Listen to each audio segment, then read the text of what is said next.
அன்பான மாணவர்களே, இன்று நாம் 12ஆம் வகுப்பில் விலங்கியல் பாடத்தில் பாடம் 13 நீர் மாசுபாடு பாடம் 13இல் அதாவது சுற்றுச்சூழல் இடர்பாடுகள் என்ற தலைப்பில் நாம் பார்க்கக்கூடிய இந்த தலைப்பானது நீர் மாசுபாடு, வாட்டர் பொல்யூஷன்.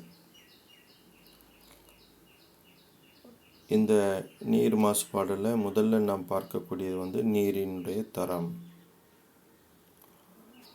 வாழ்க்கைக்கும் சுற்றுச்சூழலின் ஆரோக்கியத்திற்கும் நீர் அவசியமானதாகும். மதிப்புமிக்க இயற்கை வளமான நீர், கடல் நீர், கழிமுக நீர், நன்னீர் மற்றும் நிலத்தடி நீர் ஆகியவற்றை உள்ளடக்கியுள்ளது. இது கடற்கரை மற்றும் உள்நாட்டு பகுதிகள் முழுவதும் பரவியுள்ளது. அளவு மற்றும் தரம் என்ற ஒன்றுக்கொன்று நெருக்கமாக இணைந்த இரு பரிமாணங்களை நீர் கொண்டுள்ளது.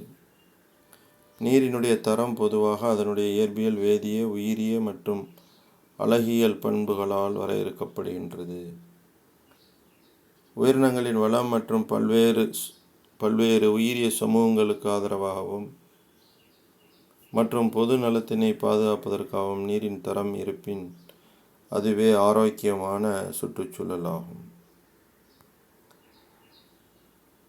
நீர் மாசுபாடு என்று எடுத்துக்கொண்டால் நீரினுடைய நீர் மாசுபாடு என்பது நீரின் வேதிய, இயற்பிய மற்றும் உயிரிய தன்மையில் ஏற்படும் மாற்றங்கள் அந்நீரில் வாழும் மற்றும் அந்நீரை பயன்படுத்தும் உயிரினங்களுக்கு தீமை விளைவித்தால் அவை நீர் மாசுபாடு என்று அழைக்கப்படும்.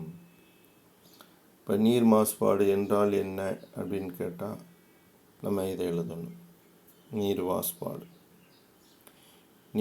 மாசுபாடு என்பது நீரின் வேதிய, இயற்பிய மற்றும் உயிரித்தன்மையில் ஏற்படும் மாற்றங்கள் அந்நீரில் வாழும் மற்றும் அந்நீரை பயன்படுத்தும் உயிரினங்களுக்கு தீமையை விளைவிப்பதாகும். இதையே நாம் நீர் மாசுபாடு என்று அழைக்கின்றோம். இயற்கையான அல்லது மனிதனால் உருவாக்கப்பட்ட பொருட்கள் அதிக அளவில் நீரில் கொட்டப்படுவதால் ஏற்படும் நீர் மாசுபாடு நீர்நிலைகளின் மோசமான விளைவுகளை ஏற்படுத்துகிறது. பயன்படுத்தும் தன்மை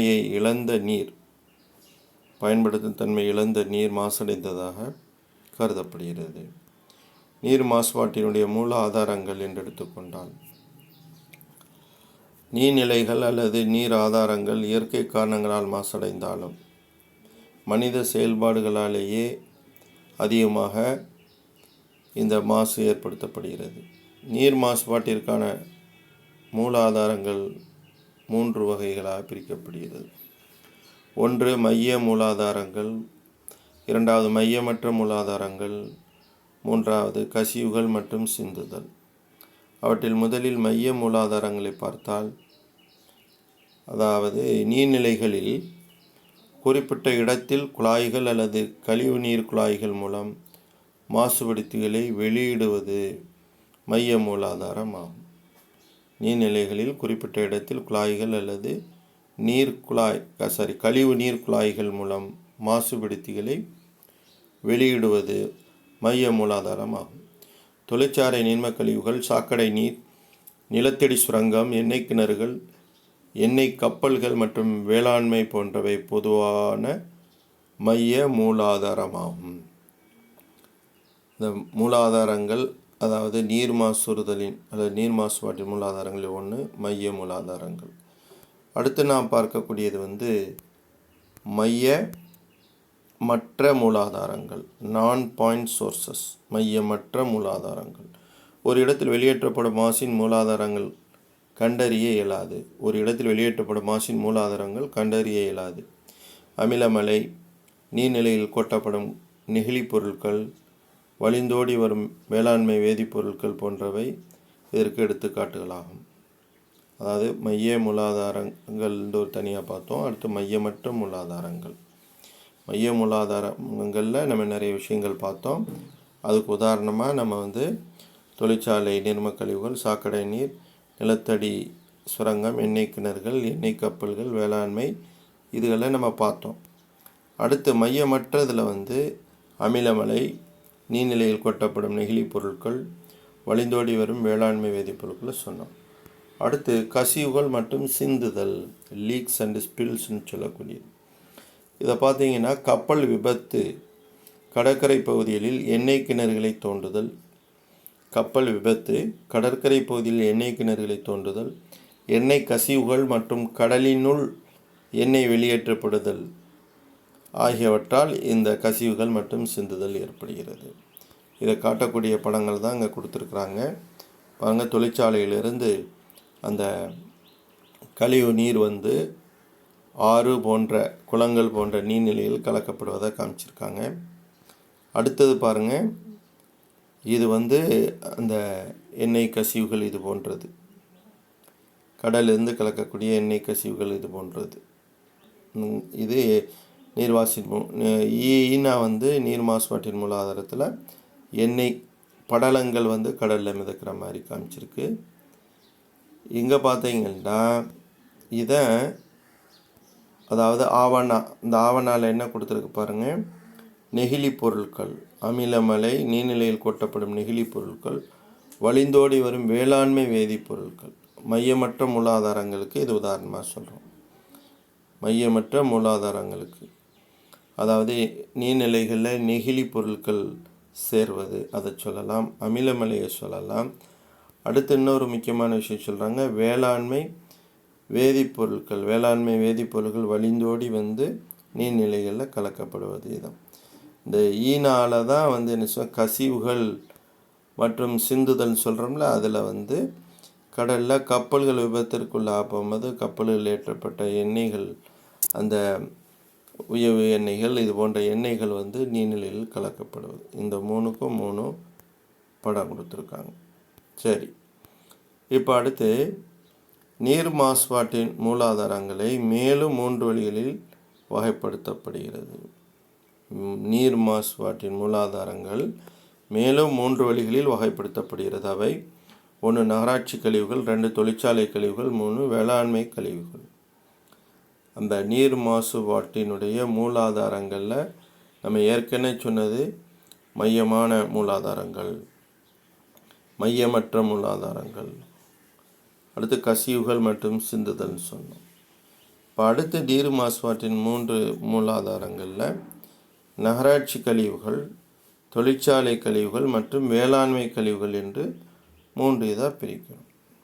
சரி, இப்போ இந்த கழிவுகள் எங்கெங்கேருந்து வருது? நகராட்சி கழிவுகள் எடுத்துக்கிட்டோம்னா வீடுகள் மற்றும் வணிக நிறுவனங்களிலிருந்து வெளியேற்றப்படுவது நகராட்சி கழிவு நீர். அதுமாதிரி நஞ்சாகக்கூடிய அடர்த்தியில் காட்மியம், குரோமியம், காரியம் போன்ற கன உலோகங்கள் மற்றும் கரிம பொருட்களை உள்ளடக்கிய கழிவு நீர் ஆகியவை தொழிற்சாலை கழிவுகள் ஆகும். இவை நீர்நிலைகளின் வெப்பநிலையையும் நீரில் கரைந்துள்ள ஆக்சிஜனுடைய அளவையும் இந்த தொழிற்சாலை கழிவுகள் பாதிக்கின்றது. சரி, அடுத்து வேளாண்மை கழிவு நீர். இந்த வேளாண்மை கழிவு நீர் எடுத்துட்டோம்னா வேளாண்மை செய்யப்பட்டுள்ள நிலங்களில் இருந்து வழிந்தோடும் உரங்கள் மற்றும் தீங்குயிர் கொல்லிகள் கலந்த நீர், உணவு பதப்படுத்துதலினால் ஏற்படும் கழிவுகள், தச்சு செயல்பாடுகளில் இருந்து வரும் மரம் மற்றும் மரத்தூள் மற்றும் கழிவு நீர் அல்லது கால்நடை செயல்பாடுகளில் இருந்து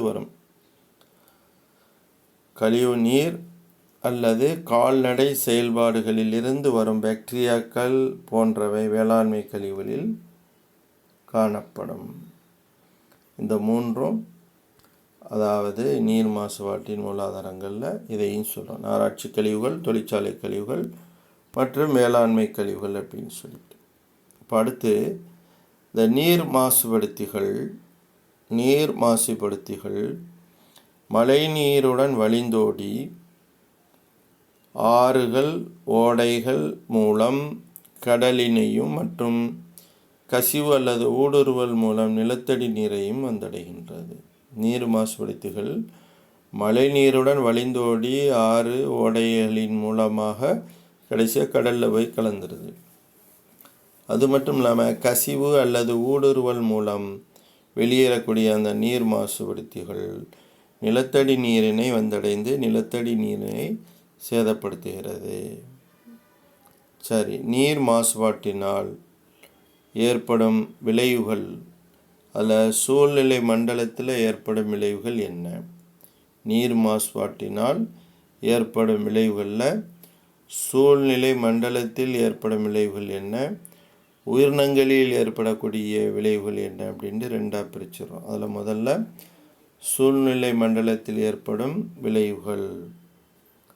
ஒன்றாவது, நீர் மாசுபாட்டினால் சூழ்நிலை மண்டலம், குறிப்பாக நீர் சூழ்நிலை மண்டலம் கடுமையாக பாதிக்கப்படும். நீர் மாசுபாட்டினால் சூழ்நிலை மண்டலம், குறிப்பாக நீர் சூழ்நிலை மண்டலம் கடுமையாக பாதிக்கப்படுகின்றது அல்லது அது அழிக்கப்படுகிறது. நீர் மாசுபடுத்திகள் உயிரினங்களின் சிறுவாழிடம், நீர் மாசுபடுத்திகள் உயிரினங்களின் சிறுவாழிடம், வாழிடம் மற்றும் அவை உயிர் வாழ்தலையும் பாதிக்கின்றன. மண்ணின் வளம் பாதிக்கப்படுகிறது மற்றும் வாழ தகுதியற்ற நிலையினை சூழ்நிலை மண்டலம் அடைகின்றது. மண்ணின் வளம் பாதிக்கப்படுகிறது மற்றும் வாழ தகுதியற்ற நிலையினை சூழ்நிலை மண்டலம் அடைகின்றது. அடுத்து, உணவுச் சங்கிலிகளில் ஏற்படும் இடையூறு. சூழ்நிலை மண்டலத்தில் உணவுச் சங்கிலியில் ஏற்படும் இடையூறு. நீர் மாசுபாடு இயற்கையான உணவுச் சங்கிலிகளிலும் உணவு வலைகளிலும் இடையூறுகளை ஏற்படுத்துகிறது. நீர் மாசுபாடு இயற்கையான உணவுச் சங்கிலிலும் உணவு வலைகளிலும் இடையூறுகளை ஏற்படுத்துகின்றது. காரியம் மற்றும் காட்மியம் போன்ற மாசுபடுத்திகளை முதல்நிலை நுகர்வோர்கள் எடுத்துக்கொள்வது இறப்பினை ஏற்படுத்தும். காரியம் மற்றும் காட்மியம் போன்ற மாசுபடுத்திகளை முதல்நிலை நுகர்வோர்கள் எடுத்துக்கொள்வது இறப்பினை ஏற்படுத்தும் அல்லது சேமிக்கப்படும். பின்னர் இவ்விலங்குகளை இரண்டாம் நிலை நுகர்வோர்கள் எடுத்துக்கொள்ளும் பொழுது அந்த ஊட்ட நிலையிலும், அதாவது இரண்டாம் நிலை நுகர்வோர்கள் எடுத்துக்கொள்ளும் பொழுது எந்த ஊட்ட நிலையிலும் உணவுச் சங்கிலியில் இடையூறு ஏற்படவும் அல்லது மாசுபடுத்திகளுடைய அடர்வு அதிகரிக்கவும் வாய்ப்புள்ளது. இவ்வாறு நுகர்வோர் நிலையில் ஒரு மட்டத்திலிருந்து அடுத்த மட்டத்திற்கு இந்த நச்சுத்தன்மையின் அடர்வு கூடிக்கொண்டே அதிகரித்து கொண்டே செல்லக்கூடிய அந்த நிலையத்தான் நம்ம உயிரிய உருப்பெருக்கம்னு சொல்கிறோம். உயிரிய உருப்பெருக்கம், பயோமேக்னிஃபிகேஷன் சொல்லக்கூடிய. தொழிற்சாலையிலிருந்து வெளியேறும் கொதிநீர். தொழிற்சாலையிலிருந்து வெளியேறும் கொதிநீர் நீர்நிலைகளில் விடப்படுவதால் நீர்வாழ் விலங்குகளினுடைய அடர்வு மற்றும் பல்லுயிர் தன்மை பாதிக்கப்படுகிறது. இப்போ அடுத்த தலைப்பானது நீர் மாசுபாட்டினால் ஏற்படும் விளைவுகளில் உயிரினங்களில் ஏற்படும் விளைவுகள். நம்ம ஏற்கனவே சொன்னோம், சூழ்நிலையில் ஏற்படக்கூடிய விளைவுகளை 2 கேட்டகரியாக பிரித்தோம். ஒன்று, நீர் மாசுபாட்டினால் சூழ்நிலை மண்டலத்தில் ஏற்படக்கூடிய விளைவில் சூழ்நிலை மண்டலம் அழிதல். ரெண்டாவது உணவுச் சங்கிலியில் இடையூறு ஏற்படுதல். உணவுச் சங்கிலியில் ஏற்படும் இடையூறுன்னு சொன்னோம். அடுத்து இப்போ 2வது தலைப்பு நீர் மாசுபாட்டினால் உயிரினங்களில் ஏற்படும் விளைவுகளை நாம் பார்க்குறோம். நீர் மாசுபாடு அந்நீரில் வாழும் விலங்குகளையும் நீர்நிலைகளையும் சார்ந்திருக்கும் பிற உயிர்களை கொல்லக்கூடியதாகும். நீர் மாசுபாடு அந்நீரில் வாழும் விலங்குகளையும் நீர்நிலைகளை சார்ந்திருக்கும் பிற உயிர்களையும் கொல்லக்கூடியது. விபத்திற்குள்ளான எண்ணெய் கப்பல்களிலிருந்து வெளியேறும் எண்ணெய் கசிவு சுற்றுச்சூழலை கணிசமான அளவு பாதிக்கின்றது. நீரின் மேற்பரப்பில் பரவும் எண்ணெயினால் ஒளி மற்றும் ஆக்சிஜன் நீரினுள் செல்வது தடுக்கப்படுகிறது. இது உயிரிய ஆக்சிஜன் தேவை, பயாலஜிக்கல் ஆக்சிஜன் டிமாண்ட், மற்றும் வேதிய ஆக்சிஜன் தேவை, COD, கெமிக்கல் ஆக்சிஜன் டிமாண்ட், வேதிய ஆக்சிஜன் தேவை ஆகியவற்றையும் அதிகரிக்கிறது. விபத்திற்குள்ளான எண்ணெய் கப்பல்களிலிருந்து வெளியேறும் அந்த எண்ணெய் கசிவு சுற்றுச்சூழலை கணிசமான அளவு பாதிக்கிறது. நீரின் மேற்பரப்பில் பரவும் எண்ணெயினால் ஒளி மற்றும் ஆக்சிஜன் நீரினுள் செல்வது தடுக்கப்படுகிறது. இது உயிரிய ஆக்சிஜன் தேவை மற்றும் வேதிய ஆக்சிஜன் தேவை ஆகியவற்றை அதிகரிக்கின்றது. BOD அதேமாதிரி சிஓடின்னு சொல்லக்கூடிய பயாலஜிக்கல் ஆக்சிஜன் டிமாண்ட், அதுமாதிரி கெமிக்கல் ஆக்சிஜன் டிமாண்ட் ஆகிய அந்த நிகழ்வுகளை அதிகரிக்கும். இதனால் உயிரினங்கள் கூட்டமாக அழிவதோடு நீரின் தரமும் சீரழிக்கப்படுகிறது. மேலும் இது மீன்களின் செவுள்களை அடைத்து கொள்வதுடன் நீர்வாழ் பறவைகளின் இறக்கைகளிலும் தடையினை ஏற்படுத்துகின்றன. அடுத்து நாம் பார்க்கக்கூடியது கெட்டுப்போன நீர் மற்றும் உணவினை எடுத்துக்கொள்வதால் மனிதர்கள் மற்றும் பிற உயிரினங்கள் கல்லீரல் அலர்ஜி மற்றும் டைபாய்டு போன்ற நோய்களால் பாதிக்கப்படுகின்றனர். குடிநீரில் காணப்படும் அதிகப்படியான ஃப்ளூரைட் ஃப்ளூரோசிஸ் என்ற நோயினை ஏற்படுத்துகிறது. பல ஏழை நாடுகளில் கெட்டுப்போன நீர் மற்றும் குறைவாக சுத்திகரிக்கப்பட்ட நீர் அல்லது சுத்திகரிக்கப்படாத நீரினை பயன்படுத்துவதால் நீர்வழி பரவும் நோய்கள் மற்றும் தொற்று நோய்கள் அதிகமாகின்றன. பல ஏழை நாடுகளில் கெட்டுப்போன நீர் மற்றும் குறைவாக பாதிக்கப்பட்ட நீர் அல்லது சுத்திகரிக்கப்படாத நீரினை பயன்படுத்துவதால் நீர்வழி பரவும் நோய்கள் மற்றும் தொற்று நோய்கள் அதிகமாகின்றன. நீர் மாசுபாட்டினால் விளையும் ஊட்டச்செறிவு மிகை உணவூட்டத்திற்கு காரணமாகின்றது.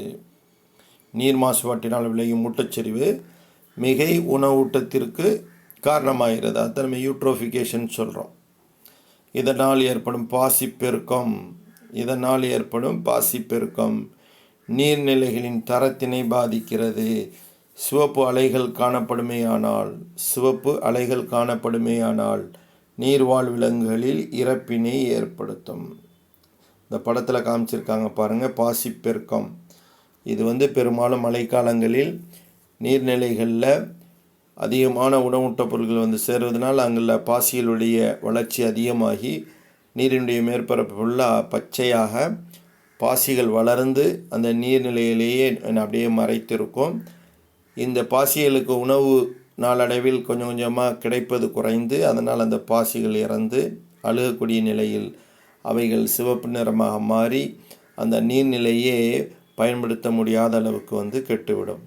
அதுதான் இங்கே சொல்லியிருக்காங்க, சிவப்பு அலைகள் காணப்படுமேயானால் நீர்வாழ் விலங்குகளின் இறப்பினை ஏற்படுத்தும். அங்கே நீரில் ஆக்சிஜனுடைய அளவு ரொம்ப குறைஞ்சிரும். அப்புறம் அங்கே வாழக்கூடிய மீன்கள், தவளைகள் மற்றும் நீர்வாழ் உயிரினங்கள் எல்லாமே அழியக்கூடும். அதுதான் நம்ம யூட்ரோஃபிகேஷன் சொல்லக்கூடிய மிகை உணவூட்டம் அப்படிங்கிற சொல்கிறோம். அந்த பாசிகளினுடைய பெருக்கத்தை இங்கே படத்தில் காமிச்சிருக்காங்க. சரி, அதுக்கு மேலே ஒரு பாராகிராஃப் கொடுத்துருக்காங்க பாருங்கள். அதாவது இந்த எண்ணெய் கசிவினால் ஏற்பட்ட ஒரு துயரமான ஒரு சம்பவத்தை பற்றி சொல்லியிருக்காங்க. ஜனவரி 28, 2017 சென்னை எண்ணூர் துறைமுகத்தில் இரண்டு சரக்கு கப்பல்கள் மோதியதால் கடலில் எண்ணெய் சிந்தியது. அலை இயக்கம் மற்றும் தென் திசை நீரோட்டத்தினால் தென் திசையை நோக்கி ஏறத்தாழ 34 கிலோமீட்டர் தூரத்திற்கு அந்த எண்ணெய் படலம் பரவி கடற்கரையில் பாதிப்பினை ஏற்படுத்தியது. 34 கிலோமீட்டர் தூரத்திற்கு அந்த எண்ணெய் படலமானது அப்படியே பரவி கடற்கரையில் பாதிப்பினை ஏற்படுத்தியது. கடற்கரை மணலும் எண்ணெய் கசடுகளால் பாதிப்புக்குள்ளானது. இந்த எண்ணெய் கசடுகளை சுத்தம் செய்ய 1000க்கும் மேற்பட்ட தன்னார்வலர்கள் தேவைப்பட்டனர். இது ஏற்கனவே நடந்த அந்த ஒரு நிகழ்ச்சியை பற்றி இங்கே கொடுத்துருக்குறாங்க. சரி, அடுத்து நாம் பார்க்கக்கூடியது இந்த நீர் மாசுபாடை எவ்வாறு கட்டுப்படுத்தலாம், அதற்கான நடவடிக்கைகளை பற்றி சொல்லியிருக்காங்க. 1. தூய்மையான நீருக்கான உரிமை இந்திய அரசியலமைப்பின் கீழ் உள்ள அடிப்படை உரிமையாகும். தூய்மையான நீருக்கான உரிமை இந்திய அரசியலமைப்பின் கீழுள்ள அடிப்படை உரிமை. அடுத்து நீர் சட்டம் சொல்லக்கூடிய, அதாவது மாசுபாட்டினை தடுத்தல் மற்றும் கட்டுப்படுத்துதலை தான் நீர் சட்டம்னு சொல்கிறோம். அந்த நீர் சட்டம் 1974 பிரிவுகள் 17 முதல் 40 வரை. பிரிவு 17 முதல் 40 மாசுபடுத்திகளை ஓடை அல்லது கிணறுகளில் விடுவித்து ஓடை அல்லது கிணறுகளில் விடுவித்து மாசுபடுத்துவதை தடை செய்கிறது. மாசுபடுவதை தடை செய்கிறது. அப்போ நீர் மாசுபாட்டினை தடுத்தல் மற்றும் கட்டுப்படுத்தல் சட்டம் 1974 பிரிவுகள் 17 முதல் 40 இது என்ன சொல்லுன்னா, மாசுபடுத்திகளை ஓடை அல்லது கிணறுகளில் விடுவித்து மாசுபடுத்துவதை தடை செய்கிறது.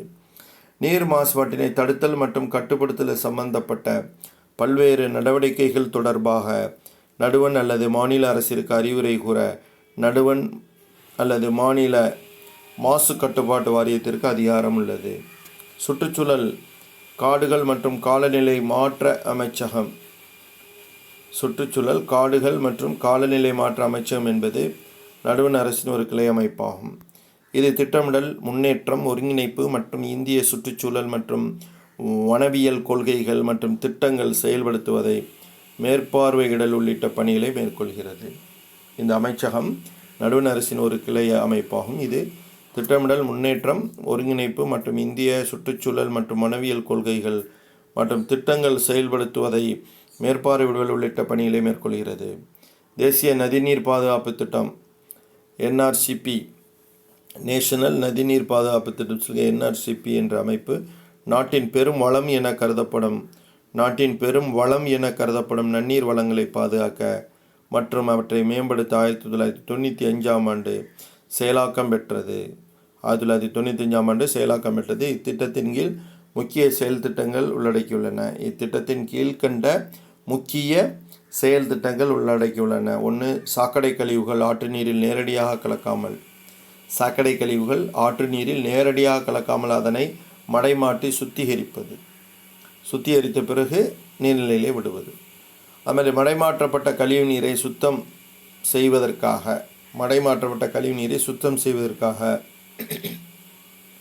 கழிவுநீர் சுத்திகரிப்பு நிலையங்களை அமைப்பது. மக்களுக்கு குறைந்த செலவில் கழிவறைகளை கட்டி கொடுத்து திறந்த வெளியில் மலம் கழிப்பதை தவிர்ப்பது. ஆற்றங்கரையோரங்களில் கழிப்பதை தவிர்ப்பதற்காக அவர்களுக்கு என்ன செய்து குறைந்த செலவில் கழிவறைகளை கட்டி கொடுத்து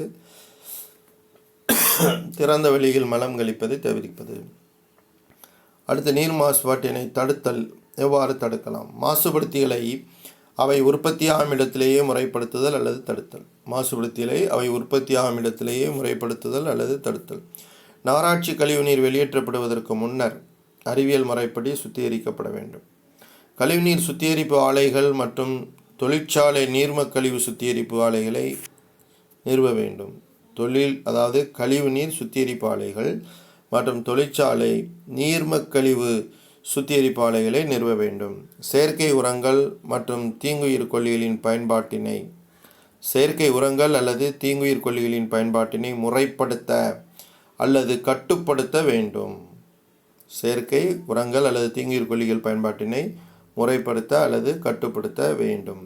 பொதுமக்களினுடைய விழிப்புணர்வு மற்றும் ஈடுபாடு அவசியமானதாகும். இப்போ சிபிசிபி மூலம் மதிப்பிடுதல். எப்படி அதாவது இந்தியாவில் உள்ள எத்தனை ஆறுகள் மாசடைந்து இருக்குது, அது காரணம் என்ன அப்படிங்கிற பற்றிய ஒரு சில தெரிஞ்சுக்கிறதுக்காக கொடுத்துருக்காங்க. இந்தியாவில் மாசடைந்த ஆறுகளின் எண்ணிக்கை 2006ஆம் ஆண்டில் 302 இருந்தது. இந்தியாவில் மாசடைந்த ஆறுகளின் எண்ணிக்கை 302. இப்போ அந்த 302லிருந்து 351ஆக உயர்ந்திருக்கிறது. அப்போ அதிகமாக ஆறுகள் மாசடைந்து கொண்டே இருக்கிறது. நீரின் தரங்காட்டிகள் மிக குறைவாக காணப்படும் அதிகமாக மாசடைந்த இடங்கள் 35 இடங்களிலிருந்து 45ஆக உயர்ந்துள்ளது. அடுத்து, திட்ட ஆய்வுல நமமி கங்கா திட்டம் கங்கையை தூய்மைப்படுத்துவதற்கான தேசிய குறிக்கோள். இந்த நமமி கங்கா திட்டம் என்பது அரசின் மீச்சிறப்பு திட்டத்தால் அங்கீகரிக்கப்பட்ட ஒருங்கிணைந்த பாதுகாப்பு திட்டமாகும். இத்திட்டம் ஜூன் 2014 20 கோடி ரூபாய் மதிப்பீட்டில் கங்கை நதியின் மாசுபாட்டினை தீவிரமாக குறைக்கவும் பாதுகாக்கவும் மற்றும் புத்துயிரூட்டும் நோக்கங்களை நிறைவேற்றவும் தொடங்கப்பட்டதாகும். இந்த நமமி கங்கா திட்டத்திற்கான செலவு மதிப்பீடு என்ன சொல்கிறாங்கன்னா 20,000 கோடி ரூபாய். 20,000 கோடி ரூபாய் மதிப்பீட்டில் கங்கை நதியின் மாசுபாட்டினை தீவிரமாக குறைக்கவும் பாதுகாக்கவும் மற்றும் புத்துயிரூட்டும் நோக்கங்களை நிறைவேற்றவும் தொடங்கப்பட்ட ஒரு திட்டமாகும். இதுவரை நாம் பார்த்தது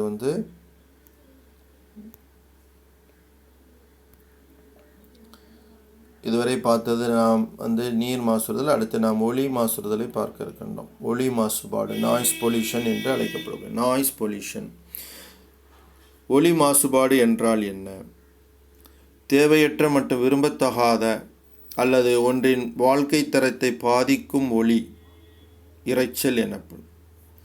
தேவையற்ற மற்றும் விரும்பத்தகாத அல்லது ஒன்றின் வாழ்க்கை தரத்தை பாதிக்கும் ஒலி இரைச்சல் எனப்படும். சுற்றுச்சூழலில்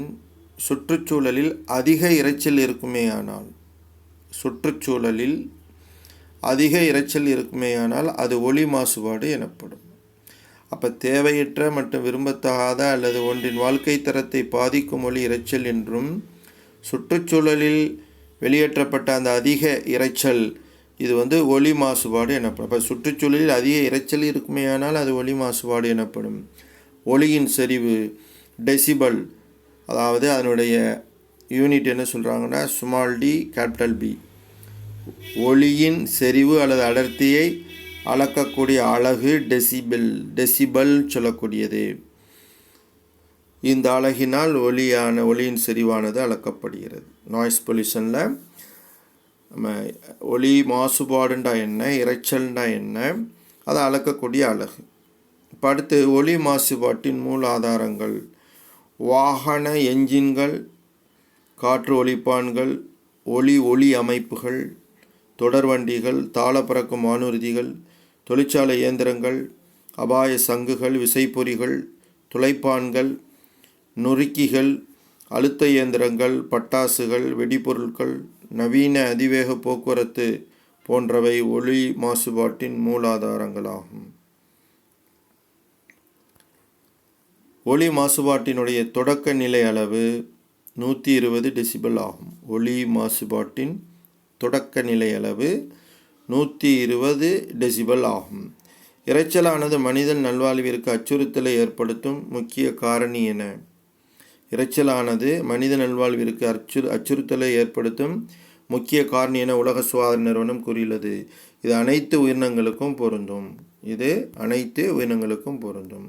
ஒலி மாசுபாட்டின் விளைவுகள் பற்றி நம்ம சொன்னால், அமெரிக்காவின் சுற்றுச்சூழல் பாதுகாப்பு அமைப்பின்படி, சுற்றுச்சூழல் பாதுகாப்பு அமைப்பின்படி இரைச்சலும் உடல் நலமும் ஒன்றுக்கொண்டு நேரடி தொடர்புடையதாகும். அமெரிக்காவின் சுற்றுச்சூழல் பாதுகாப்பு அமைப்பின்படி இரைச்சலும் உடல் நலமும் ஒன்றுக்கொண்டு நேரடி தொடர்புடையதாகும். இதய நோய், உயர் இரத்த அழுத்தம், மன அழுத்தம் இவை தொடர்பான நோய்கள். மன அழுத்தம் தொடர்பான நோய்கள், தூக்க இடையூறுகள், காது கேளாமை மற்றும் ஆக்கத்திறன் குறைதல் போன்றவை ஒலி மாசுபாடு தொடர்பான பிரச்சனைகள் ஆகும். இப்போ ஒலி மாசுபாடு தொடர்பான பிரச்சனைகள்ங்க போகும்போது இந்த நோய்களை ஃபுல்லாக சொல்கிறோம். இதய நோய்கள், உயர் இரத்த அழுத்தம், மன அழுத்தம் தொடர்பான நோய்கள், தூக்க இடையூறுகள், காது கேளாமை மற்றும் ஆக்கத்திறன் குறைதல் போன்றவை ஒலி மாசுபாடு தொடர்பான பிரச்சனைகள். அடுத்து மன அழுத்தம், பதற்றம் அதிகரிப்பு, நரம்பு தளர்ச்சி, எரிச்சல், கவலை, மனச்சோர்வு மற்றும் பெருமச்சம் ஆகியவையும் ஏற்படுகிறது. வயிற்றுப்புண், தீவிர தலைவலி, நினைவாற்றல் குறைதல் ஆகியவையும் ஏற்படுகிறது. கடற்கரை மற்றும் துறைமுக செயல்பாடுகளினால் ஏற்படும் ஒலி மாசுபாடு. கடற்கரை மற்றும் துறைமுக செயல்பாடுகளினால் ஏற்படும் ஒலி மாசுபாடு கடல்வாழ் விலங்குகளை பாதிக்கின்றது. பட்டாசுகள் விலங்குகளை மிரளச் செய்கின்றன. அதிகப்படியான வானூர்திகளால் பறவைகள் அடிக்கடி பாதிப்புக்கு உள்ளாகின்றன. அடுத்து ஒலி மாசுபாட்டை எவ்வாறு கட்டுப்படுத்துவது? ஒலி மாசுபாட்டின் கட்டுப்பாடு. இரைச்சல் அதிகமாக உள்ள இடத்திலும் மற்றும் அதனை சுற்றிலும் மரங்களை நடுதல். இரைச்சல் அதிகமாக உள்ள இடத்திலும் அதனை சுற்றிலும் மரங்களை நடுதல் நல்ல தீர்வாகும். ஏனெனில் தாவரங்கள் ஒலியினை உறிஞ்சி ஒலியின் அளவை குறைக்கின்றது.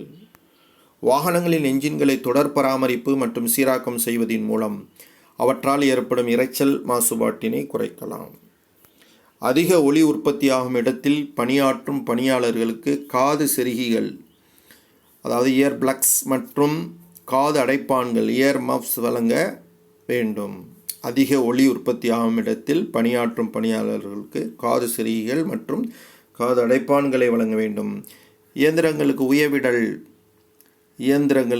உயவிடல் மற்றும் வழக்கமான பராமரிப்பு செய்வதால் ஒலி அளவு குறைக்கப்படுகிறது. இயந்திரங்களுக்கு தேவையான அளவுக்கு, அதாவது லூப்ரிகன்ட் சொல்லக்கூடிய அதுக்கு, அதாவது எண்ணெய்கள், கிரீஸ் இந்த மாதிரி பயன்படுத்துவதன் மூலமும் மற்றும் வழக்கமான பராமரிப்பு செய்வதன் மூலமும் ஒலியினுடைய அளவு குறைக்கப்படுகிறது. மக்கள் நிறைந்த இடங்கள் மற்றும் பொது இடங்களில் ஒலிபெருக்கிகள் பயன்படுத்துவதற்கான விதிமுறைகளை உறுதியாக நடைமுறைப்படுத்த வேண்டும்.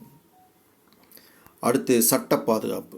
இந்திய அரசியலமைப்பு பிரிவு 48A மற்றும் 51A இதன்படி ஒலி மாசுபாடு மற்றும் விதிகள், ஒலி மாசுபாடு விதிகள், அதாவது நெறிப்படுத்தல் மற்றும் கட்டுப்பாட்டு விதிகள் 2000ஆம் ஆண்டு மற்றும் தமிழ்நாடு மாநில சுற்றுச்சூழல் கொள்கை 2017 போன்றவை ஒலி மாசுபாட்டிலிருந்து விடுவிப்பதற்கான சட்டங்களில் சில வகை. இந்திய அரசியலமைப்பு பிரிவு 48A மற்றும் 51A ஒலி மாசுபாடு விதிகள் 2000 மற்றும் தமிழ்நாடு மாநில சுற்றுச்சூழல் கொள்கை 2017 போன்றவை ஒலி மாசுபாட்டிலிருந்து விடுபடுவதற்கான சட்டங்களில் சிலவாகும். ஒலி மாசுபாடு விதிகள் 2000 படி ஒலி மாசுபாடு விதிகள் 2000 படி அனுமதிக்கப்பட்ட ஒலி அளவு பகல் நேரங்களில் 65 டெசிபல் எனவும் இரவு நேரங்களில் 55 டெசிபல் எனவும் வரையறுக்கப்பட்டுள்ளது. அப்போ ஒலி மாசுபாடினுடைய ஆரம்ப நிலை 120 டெசிபல். அப்போ நம்ம இயல்பான ஆரோக்கியமான நிலையில் இருக்கணும் அப்படின்னுட்டா ஒலியினுடைய அளவு பகல் காலங்களில் 65 டெசிபல் தான் இருக்கணும், இரவு நேரங்கள் அதை விட குறைவாக இருக்கணும், 55 டெசிபல் என்று வரையறுக்கப்பட்டுள்ளது. இது போன்ற பல்வேறு விவரங்களை ஒலி மாசுதல் சம்பந்தமாக நமக்கு கொடுத்துருக்காங்க. இப்போ ஒலி மாசுதல் ஏற்படுறதுக்கான மூல ஆதாரங்கள் என்ன, சரியா? அதுமாதிரி ஒலி மாசுதல் எவ்வாறு கட்டுப்படுத்தப்படுகிறது, ஒலி மாசுவதனால் ஏற்படக்கூடிய பல்வேறு விளைவுகள் என்ன, அந்த விளைவுகள்னால் என்னென்ன நோய்கள் மனிதனுக்கு ஏற்படுகிறது அப்படிங்கிறத பற்றி சொல்லியிருக்காங்க.